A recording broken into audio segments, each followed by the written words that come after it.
I M for career ಚಾನಲ್ಗೆ ಮತ್ತೊಮ್ಮೆ ಸ್ವಾಗತ. ಇವತ್ತು ನಾವು IDBI ಬ್ಯಾಂಕಿನ ಜೂನಿಯರ್ ಅಸಿಸ್ಟೆಂಟ್ ಮ್ಯಾನೇಜರ್ ಹುದ್ದೆಗಳ ಬಗ್ಗೆ ಮಾಹಿತಿ ನೀಡ್ತಾ ಇದ್ದೀವಿ. ಇಲ್ಲಿ ಅವರು 1100 ಹುದ್ದೆಗಳು ಖಾಲಿ ಇದೆ, ಅದನ್ನು ಭರ್ತಿ ಮಾಡ್ಕೊಳ್ತಿದ್ದೀವಿ ಅಂತ ಅವರು ತಿಳಿಸ್ತಿದ್ದಾರೆ. ಅವರ ಪ್ರಕಾರ ಸಂಬಳ ಏನಿದೆ, ಸಂಬಳ ವರ್ಷಕ್ಕೆ 6.5 ಲಕ್ಷಕ್ಕವರೆಗೂ ಸಿಗುತ್ತೆ ಅನ್ನೋದನ್ನು ಅವರು ತಿಳಿಸ್ತಿದ್ದಾರೆ. ಜೊತೆಗೆ 16 ಬೆನಿಫಿಟ್ಸು ಅಲೋಯನ್ಸಸ್ಗಳು ಇರುತ್ತೆ ಅನ್ನೋದನ್ನು ಅವರು ಸ್ಪಷ್ಟಪಡಿಸ್ತಿದ್ದಾರೆ. ಎಜುಕೇಷನ್ಗೆ ಬಂದಾಗ ಎಜುಕೇಷನ್ ಯಾವುದೇ ಡಿಗ್ರಿ ಆಗಿದ್ರೂ ಪರವಾಗಿಲ್ಲ, ನೀವು ಡಿಗ್ರಿ ಹೋಲ್ಡರ್ಸ್ ಆಗಿರಬೇಕಷ್ಟೇ ಅನ್ನೋದನ್ನು ಅವರು ತಿಳಿಸೋದ್ರ ಜೊತೆಗೆ ಕಂಪ್ಯೂಟರ್ಸು IT ರಿಲೇಟೆಡ್ ಆಸ್ಪೆಕ್ಟ್ಸ್ಗಳ ಬಗ್ಗೆ ಪ್ರೊಫಿಷಿಯನ್ಸಿ ಇರೋದು ಎಕ್ಸ್ಪೆಕ್ಟ್ ಮಾಡ್ತಾರೆ. ಇದನ್ನು ನೀವು ಯಾವುದೇ ಜಾಬ್ಗೆ ಇವತ್ತು ಹೋದರೂ ಅವರು ಕಂಪ್ಯೂಟರ್ ಸಂಬಂಧಪಟ್ಟಂತೆ ಪ್ರೊಫಿಷಿಯನ್ಸಿಯನ್ನು ಕೇಳ್ತಾರೆ. ಹಾಗಾಗಿ ನೀವು ಕಂಪ್ಯೂಟರ್ ಪ್ರೊಫಿಷಿಯನ್ಸಿ ಆಗಿರೋದು ಬಹಳ ಮುಖ್ಯ. ಕಂಪ್ಯೂಟರ್ ಪ್ರೊಫಿಷಿಯನ್ಸಿ ಅಂದರೆ ನೀವು ಅದನ್ನು ರಿಪೇರ್ ಮಾಡಬೇಕು ಅಂತ ಅಲ್ಲ, ಕಂಪ್ಯೂಟರ್ಗಳನ್ನು ಅಲ್ಲಿರುವಂಥ ಸಾಫ್ಟ್ವೇರ್ಗಳನ್ನೆಲ್ಲ ಬಳಸುವಂತಹ ಜ್ಞಾನ ಇರಬೇಕು ಅಂತ. ಅದು ಡಾಕ್ ಫೈಲ್ ಆಗ್ಬೋದು, ಎಕ್ಸೆಲ್ ಆಗ್ಬೋದು, PPT ಆಗ್ಬೋದು, ಈ ಥರ ಎಲ್ಲವೂ ನಿಮಗೆ ಗೊತ್ತಿರಬೇಕು ಅನ್ನೋದನ್ನು ಅವರು ಅಪೇಕ್ಷಿಸ್ತಿದ್ದಾರೆ. ಮುಂದೆ ಏಜ್ಗೆ ಬಂದಾಗ ಏಜಲ್ಲಿ ನೋಡಿ 20ರಿಂದ 25 ವರ್ಷದ ಒಳಗೆ ಇರಬೇಕು ಅಂತ ಇದ್ದಾರೆ. ಹಾಗೂ ಏಜ್ ರಿಲ್ಯಾಕ್ಸೇಷನ್ ಅಪ್ಲಿಕಬಲ್ ಅಂತಿದ್ದಾರೆ. ಅಂದರೆ ಯಾರ್ಯಾರಿಗೆ SC ST OBC EWS ಇಂಥವರು ಏಜ್ ರಿಲ್ಯಾಕ್ಸೇಷನ್ ಕ್ಲೈಮ್ ಮಾಡ್ತೀರಿ ಅವರೆಲ್ಲರಿಗೂ ಕೂಡ ಅವಕಾಶ ಇದೆ ಅನ್ನೋದನ್ನು ಕೂಡ ಅವರು ಹೇಳ್ತಿದ್ದಾರೆ.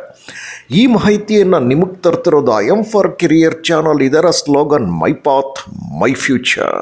ಲಾಸ್ಟ್ ಡೇಟ್ ಯಾವತ್ತು ಅಂತಂದರೆ 19 ಮಾರ್ಚ್ 2026 ಒಳಗೆ ನೀವು ಅರ್ಜಿಗಳನ್ನು ಸಲ್ಲಿಸಲೇಬೇಕಾಗತ್ತೆ. ಸಂಬಳ ತುಂಬ ಚೆನ್ನಾಗಿದೆ, ವರ್ಷಕ್ಕೆ 6.5 ಲಕ್ಷ ಓಪನಿಂಗ್ ಸ್ಯಾಲ್ರಿ ಅಂದರೆ it is quite a good job. Online test ಯಾವತ್ತು ಇಟ್ಕೊಂಡಿದ್ದಾರೆ ನೋಡೋಣ. 12 ಏಪ್ರಿಲ್ 2026 ಅಂದರೆ ಲಾಸ್ಟ್ ಡೇಟ್ ಆಗಿ ಕೆಲವೇ ದಿನಗಳಲ್ಲಿ ನಿಮಗೆ ಆನ್ಲೈನ್ ಟೆಸ್ಟ್ ಕೂಡ, ಇಂಟರ್ವ್ಯೂ ಕೂಡ ಆಗೋಗುತ್ತೆ.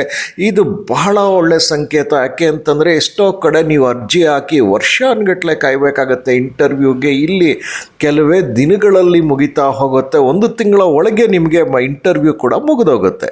ಪ್ರಮೋಷನ್ಸ್ ಏನಾದ್ರು ಇದೆಯಾ ಅಂದರೆ ಖಂಡಿತವಾಗಿಯೂ ಇದೆ. ಅವರ ಪ್ರಕಾರ ಕೇವಲ 3 ವರ್ಷದಲ್ಲಿ ನೀವು ನಿಮ್ಮ ಎಬಿಲಿಟಿ ಆಧಾರದ ಮೇಲೆ ಕೇವಲ 3 ವರ್ಷದಲ್ಲಿ ಗ್ರೇಡ್ ಹೇಗೆ ನಿಮ್ಮನ್ನು ಪ್ರಮೋಟ್ ಮಾಡ್ತೀವಿ ಅನ್ನೋದನ್ನು ಕೂಡ ಅವರು ತಿಳಿಸ್ತಿದ್ದಾರೆ. ಅಂದರೆ ಸಂಬಳ ಕೂಡ ತುಂಬ ಚೆನ್ನಾಗಾಗತ್ತೆ. ಮತ್ತಷ್ಟು ಸೆಲೆಕ್ಷನ್ ಪ್ರೋಸೆಸ್ಗೆ ಬಂದರೆ ಆನ್ಲೈನ್ ಟೆಸ್ಟ್ ಇದೆ, ಅದರಲ್ಲಿ ಸಕ್ಸಸ್ ಆದರೆ ಇಂಟರ್ವ್ಯೂ ಅಷ್ಟೇ, ಪರ್ಸ್ನಲ್ ಇಂಟರ್ವ್ಯೂ, ಮಧ್ಯದಲ್ಲಿ ಡಾಕ್ಯುಮೆಂಟ್ ವೆರಿಫಿಕೇಷನು, ಮೆಡಿಕಲ್ ಅದೆಲ್ಲ ಇರುತ್ತೆ ಅಷ್ಟೇ. ಬಟ್ ನೋಡೋದಾದರೆ ಆನ್ಲೈನ್ ಟೆಸ್ಟಲ್ಲಿ ನೀವು ಪಾಸ್ ಆಗಿದ್ದರೆ ನಿಮ್ಮ ಮೆಡಿಕಲ್ಲು, ನಿಮ್ಮ ಡಾಕ್ಯುಮೆಂಟ್ಸ್ ಎಲ್ಲ ಸರಿಗಿತ್ತು ಅನ್ನೋದ್ರೆ ಪರ್ಸ್ನಲ್ ಇಂಟರ್ವ್ಯೂ ಮುಗೀತಿರುತ್ತೆ, ನಿಮಗೆ ಜಾಬ್ ಆಫರ್ ಬರುತ್ತೆ ಅನ್ನೋದನ್ನು ಅವ್ರು ತಿಳಿಸಿದ್ದಾರೆ. ಟೆಸ್ಟ್ ಯಾವ ಥರ ಆನ್ಲೈನಲ್ಲಿ ಮಾಡ್ತಾರೆ ಅನ್ನೋದಾದರೆ 200 ಪ್ರಶ್ನೆಗಳನ್ನು ಕೊಡ್ತಾರೆ, 120 ನಿಮಿಷ ಇರುತ್ತೆ. 120 ನಿಮಿಷದಲ್ಲಿ 200 ಪ್ರಶ್ನೆಗಳಿಗೆ ಉತ್ತರಿಸಬೇಕಾಗತ್ತೆ.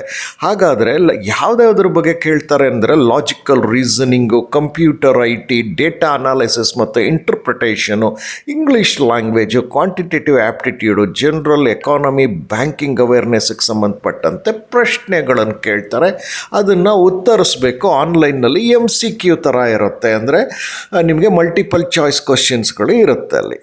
ಕಡೆಯದಾಗಿ ನಿಮಗೆ ಬೇಕಾಗೋದು ವೆಬ್ಸೈಟು ನೋಟಿಫಿಕೇಷನ್ ಲಿಂಕ್ ಅಲ್ಲ, ಎಲ್ಲಿ ಅಂದರೆ ಡಿಸ್ಕ್ರಿಪ್ಷನ್ ಬಾಕ್ಸಲ್ಲಿ ನಾನೆಲ್ಲ ಕೊಟ್ಟಿದ್ದೇನೆ. ಈ ವಿಡಿಯೋ ಕೆಳಗಡೆ ಡಿಸ್ಕ್ರಿಪ್ಷನ್ ಬಾಕ್ಸ್ ಇದೆ, ಅಲ್ಲಿಗೆ ಹೋಗಿ ನಿಮಗೆಲ್ಲ ಮಾಹಿತಿಗಳು ಸಿಗ್ತಾ ಹೋಗುತ್ತೆ. ಆದರೆ ನನ್ನ ಒಂದು ಕಳಕಳಿ ಏನು ಅಂತಂದರೆ, ನೀವು ನೋಟಿಫಿಕೇಷನ್ ಅಥವಾ ಅಡ್ವರ್ಟೈಸ್ಮೆಂಟ್ಗೆ ಹೋದಾಗ ಅಡ್ವರ್ಟೈಸ್ಮೆಂಟ್ನ ನೀವು ಕನಿಷ್ಠ 2 ಬಾರಿ ಆದರೂ ಓದಿ. ಆ 2 ಬಾರಿ ಓದಿದಾಗ ನಿಮಗೆ ಹಲವು ಮಾಹಿತಿಗಳು ಸಿಗುತ್ತೆ. ಅರ್ಜಿ ಹಾಕೋದು ಹೇಗೆ ಅನ್ನೋದು ಸಿಗುತ್ತೆ, ಏನಾದರೂ ಅಪ್ಲಿಕೇಶನ್ ಫೀಸ್ ಇದೆಯಾ, ಬೆನಿಫಿಟ್ಸ್ ಏನಿದೆ, ಎಕ್ಸಾಮಿನೇಷನ್ ಸೆಂಟರ್ಸ್ಗಳೆಲ್ಲೆಲ್ಲಿ ಏನೇನೋ ಎಲ್ಲದರ ಬಗ್ಗೆ ಮಾಹಿತಿ ಸಿಗುತ್ತೆ. ಅದನ್ನೆಲ್ಲ ಪಡ್ಕೊಳ್ಳಿ. ನಿಮಗೆ ಈ ಮಾಹಿತಿಯನ್ನು ತಂದಿದ್ದು I M for career channel, my path my future. Just ವಿಡಿಯೋಗೊಂದು ಲೈಕ್ ಬಟನ್ ಕೊಟ್ಟು ನೀವು ಚಾನಲ್ಗೆ ಸಬ್ಸ್ಕ್ರೈಬ್ ಮಾಡಿಕೊಂಡು ಮತ್ತಷ್ಟು ಉದ್ಯೋಗದ ಮಾಹಿತಿ ಪಡಿತಾ ಹೋಗಿ.